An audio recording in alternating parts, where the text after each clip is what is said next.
অনেকদিন আগের কথা। তুরস্কের একটি গ্রামের নাম ছিল মাতা। সমুদ্র পাড়ে সেই গ্রামে জন্মগ্রহণ করেন একটি শিশু।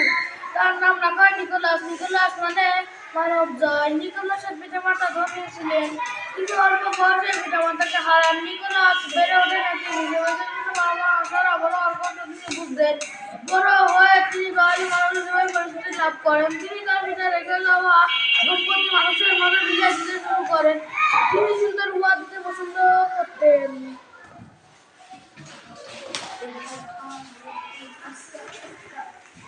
মানব জয়ের গল্প।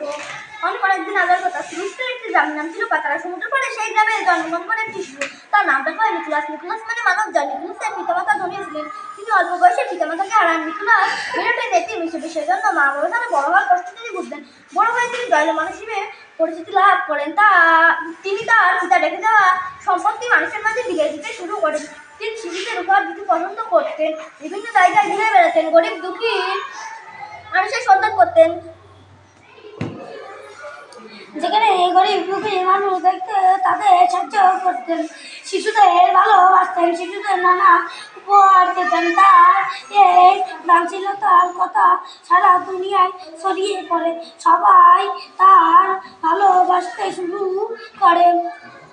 বিশ্বের শেষ দিনে শিশুদের উপহার দেওয়ার নীতিও চালু হয়। 6 ডিসেম্বর তার মৃত্যু দিবস।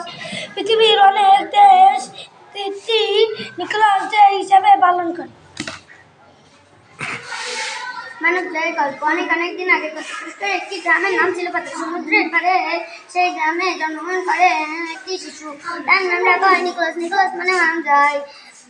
নিকোলাসের পিতামাতা ধনী ছিলেন, তিনি অল্প বয়সে পিতামাতাকে হারান। নিকোলাস বেড়ে ওঠেন এতিম হিসেবে, সেজন্য বাবা মা ছাড়া বড় হওয়ার কষ্ট তিনি বুঝতেন। বড় হয়ে তিনি দয়ালু মানুষ হিসেবে পরিচিতি। অনেক দিন আগের কথা। তুরস্কের একটি গ্রামের নাম ছিল পাতা। সমুদ্র পাড়ে